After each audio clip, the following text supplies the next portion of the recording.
Question 6.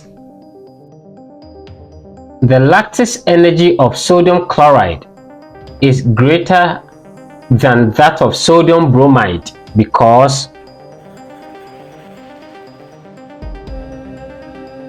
A. The atomic size of chlorine is smaller than that of bromine. B. Bromine is more electropositive than chlorine. C. The sodium introduced a covalent bond character into the sodium chloride. D.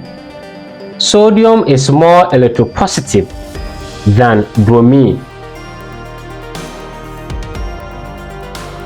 The correct answer is A.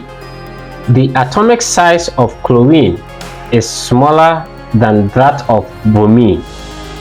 Explanation. Imagine two magnets. The more closer they are, the stronger the pull. Chloride ion, which is Cl-, is smaller than bromide ion, which is Br-. So it gets closer to the sodium.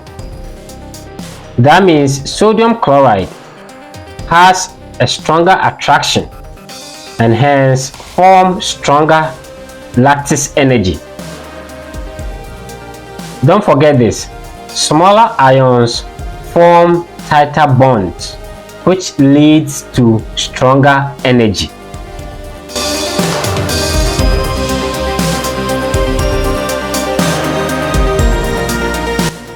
Question 7. Which of the following properties of atoms generally increases down the group in the periodic table? A. Atomic radius. B. Ionization energy. C. Electron affinity. D. Electronegativity. The correct answer is A. Atomic radius. Explanation. As you go down a group in the periodic table, each new element adds a shell. The more shells you have, the more size you become. So the atoms get bigger and bigger. It's just like stacking blocks on a building. If you are building a house, the more you stack the blocks on top of each other, the taller the building becomes.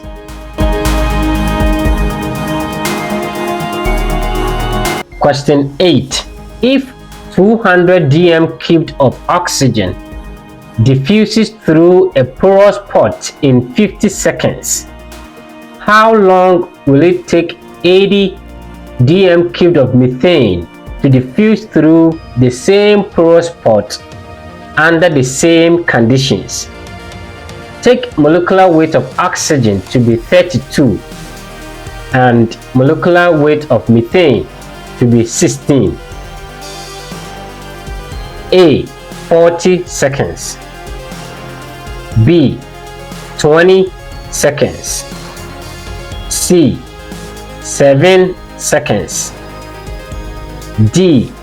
14 seconds. The correct answer is D. 14 seconds. Explanation. The core idea is that lighter gas diffuse faster than heavier gases. Think of it like a lightweight runner versus someone who is a heavyweight runner. The lightweight runner can cover the ground faster, right? So if you look at methane and oxygen, methane is lighter than oxygen. So the common sense here is that methane diffuses faster. Let's look at some small calculation right here. So we know that rate is proportional to 1 over the square root of molar mass, and we also know that rate can also be proportional to volume over time. So we can set up a ratio like this: rate of methane gas over the rate of oxygen would be the volume of methane over the time of methane, all divided by the volume of oxygen divided by the time of oxygen. So we can set up the equation as the rate of methane divided by rate of oxygen will be volume of methane gas over the time of methane gas divided by the volume of oxygen also divided by the time of oxygen, all equal to the square root of the molar mass of oxygen divided by the molar mass of methane gas. So if you do change the subject and then you plug in the data from the question, you find that time will be equal to 50 times 80 dm cube divided by 200 dm cube times the square root of 32 divided by 16. And if you do the computation, you get 14 seconds.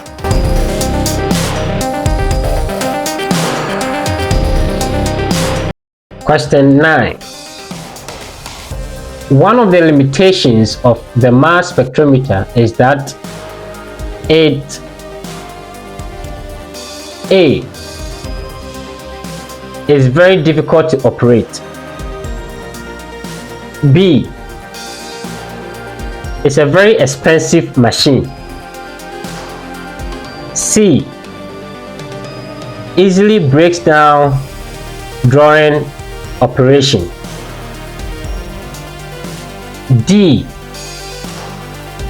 cannot be used to analyze substances which decomposes on heating. The correct answer is D. It cannot be used to analyze substances which decompose on heating. Explanation: mass spectrometry works by heating substances to turn them into vapor.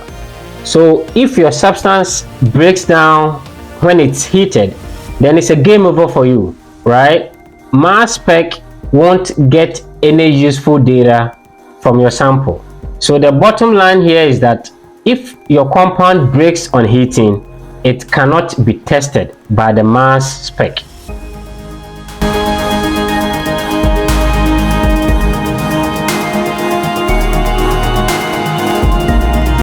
Question 10.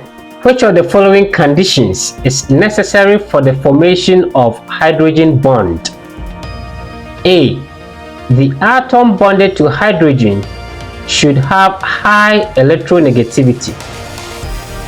B, there should be the presence of a lone pair of electrons. C, the bond involves sharing of electrons. D, the atom bonded to hydrogen should have low electronegativity. The correct answer is A, the atom bonded to hydrogen should have high electronegativity.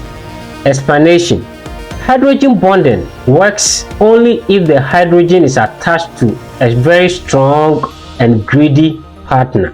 Partners like oxygen, nitrogen, or fluorine. They pull electrons so hard, making hydrogen partially positive. That's when it can bond with another greedy atom nearby. In this picture, look at how small hydrogen in the middle is being torn apart by strong and greedy electronegative atoms. If this is helpful, subscribe and stay tuned.